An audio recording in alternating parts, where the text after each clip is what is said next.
විවාහ උත්සවයේ සියලු වැඩ කටයුතු නිම වෙලා අපි දෙන්න හෝටලයට එනකොට රෑ 12ත් පහුවෙලා මගේ හිතේ තිබුණේ ලොකු තෙහෙට්ටුවක් වගේම නොසන්සුන් බවක්.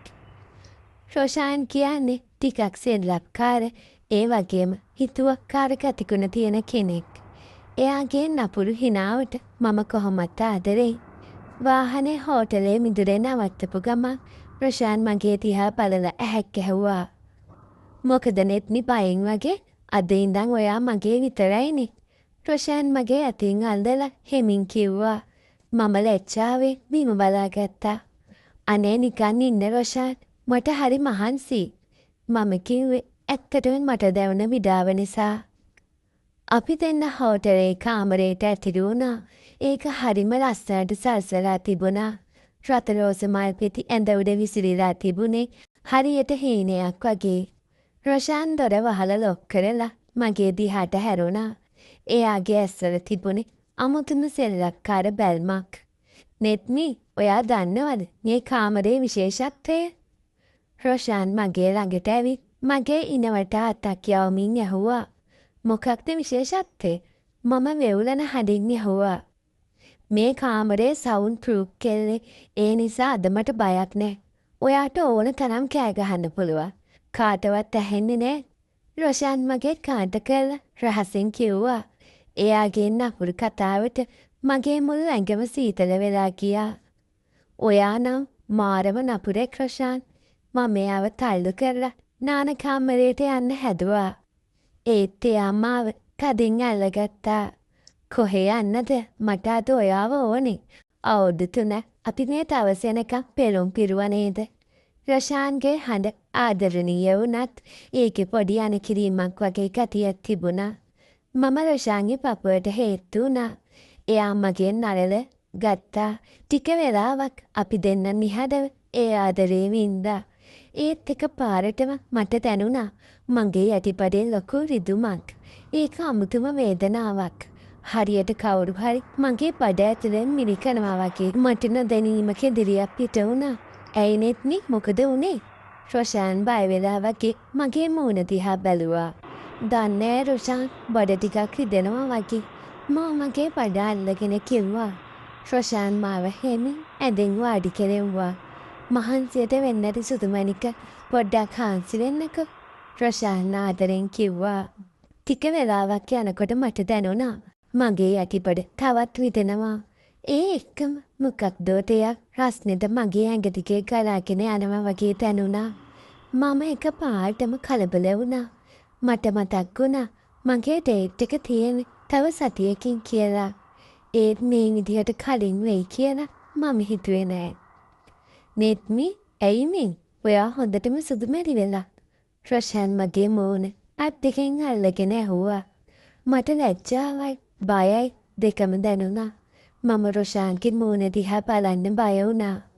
රොෂාන්, අනේ මට පීරියඩ් වුණා වගේ රොෂාන්. මම හැමින් මිමිනුවා.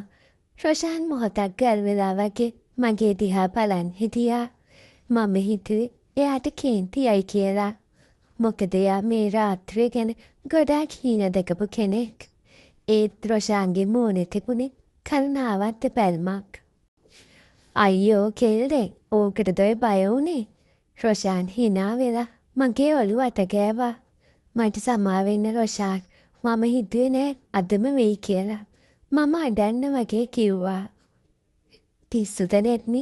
ඔයා දැන් මගේ පිටින්ද මේවා ස්වභාවික දේවල්නේ. ඔයාට ගොඩක් රිදෙනවද? රොෂාන් ඉතාම මුදු විදියට ඇහුවා. එයා මාව වටාගෙන ගිහින් වොෂ්රූම් එක ළඟින් තැබුවා. ඔයා ඉක්මනට වොෂ් එකක් දාගෙන එන්න. මම ඔයාට ඕන කරන දේවල් බෑග් එකකින් අරන් තියන්නම්. රොෂාන් කිව්වා.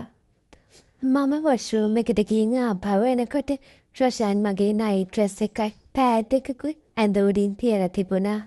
ඒ විතරක් නෙවෙයි, එයා රූම් සර්විස් එකට කතා කරලා රස්නේ වතුර බෝතලයක් ගෙන්නගෙන තිබුණා. මෙන්න මේක බඩ උඩින් තියාගන්න. එතකොට රිදුම අඩු වෙයි. රොෂාන් මට ඇඳේ හාන්සි වෙන්න උදව් කරමින් කිව්වා. මට ඇස්වලට කඳුළු ආවා. මම හිතාගෙන හිටියේ රොෂාන් නපුරු, එයාට ඕන එයාගේ සතුට විතරයි කියලා. ඒත් එයාද පෙන්නුවේ එයාගේ හදවතේ තියෙන ආදරේ කොච්චර ගැඹුරුද කියලා. ඇයි මේ අඬන්නේ? රොෂාන් මගේ කඳුළු පිසදාමින් යැහුවා. මම හිතුවේ ඔයාට මං ගැන කේන්තියයි කියලා. අපේ පළවෙනි රාත්‍රියේ මෙහෙම වුණ එක ගැන. මම කිව්වා. පළවෙනි රාත්‍රිය කියන්නේ විතරක් නෙවෙයි නෙත්මි. එකිනෙකා ගැන හොයලා බලන එක. එකිනෙකාට උදව් කරන එකත් ආදරේම කොටසක්. මට ඔයාගේ සතුටයි සනීපයි තමයි වැදගත්ම දේ. අනිත් ඒවල් අපිට ඕන තරම් කාලේ තියෙනවනේ. රොෂාන් මගේ අත තදින් අල්ලගෙන කිව්වා. රොෂාන් එදාර මගේ ළඟින්ම වාඩි වෙලා හිටියා. එයා මට කතන්දර කිව්වා. මාව හිනස්සන්න උත්සාහ කළා. මට දැනුණ වේදනාව ඒ ආදරේ ඉස්සරහා නැති වෙලා ගියා. නෙත්මි මතකදර මම කිව්වේ මේ කාමරේ සවුන්ඩ් ප්‍රූෆ් කියලා. රොෂාන් ආයෙත් සෙල්ලක්කාර විදියට ඇහුවා. ඔව් ඇයි? මම ඇහුවා. දැන් එකෙන් ප්‍රයෝජනයක් ගන්න වෙන්නේ ඔයාට තමයි.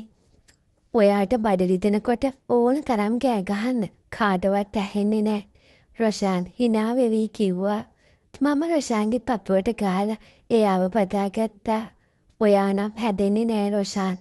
ඒත් මම ඔයාට ගොඩාක් ආදරේ.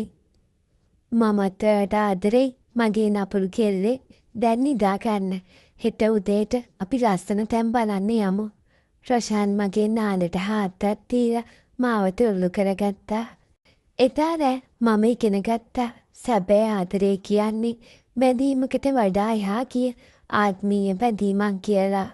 මගේ සෙල්ලක්කාර නපුරා ඇත්තටම මාව කුමාරියක් වගේ බලා ගන්නවා. අපේ හනිමූන් එකේ පළවෙනි දවස මම හිතපු විදිහට ගෙවුනේ නැති වුණත් ඒක මගේ ජීවිතේ ලස්සනම සහ අමතක නොවනම රාත්‍රිය වුණා. උදේ පාන්දර හිරුවෙලිය කාමරයට වැටෙද්දි මට ඇහැරුණේ රොෂාන් මගේ මූණට එබීගෙන ඉන්නවා දැකලා. සුබ උදෑසනක් මගේ පිරිඳට රොෂාන් කිව්වේ මගේ කම්මුලක් මිලි කළා. සුබ උදෑසනක් රොෂාන්. දැන් මට ගොඩාක් සනීපයි. මම hina වෙලා කිව්වා. ඒක හොඳයි. එහෙනම් ලෑස්ති වෙන්න. අද අපි මුළු දවසම එළිය ගත කරමු. මම ඔයාව පරිස්සමින් බලා ගන්නම්. රොෂාන් පොරොන්දු වුණා. අපි දෙන්න අතර තිබුණේ අමුතුම බැඳීමක්. රොෂාන්ගේ සෙල්ලක්කාර බව ඇතුලේ සැඟවුණු මහා සාගරයක් ගැන ආදරේ මට අද හොඳටම දැනුණා. අපේ ආදර කතාවේ අලුත් පිටුව එදා ලියවුණේ ඒ විදිහටයි.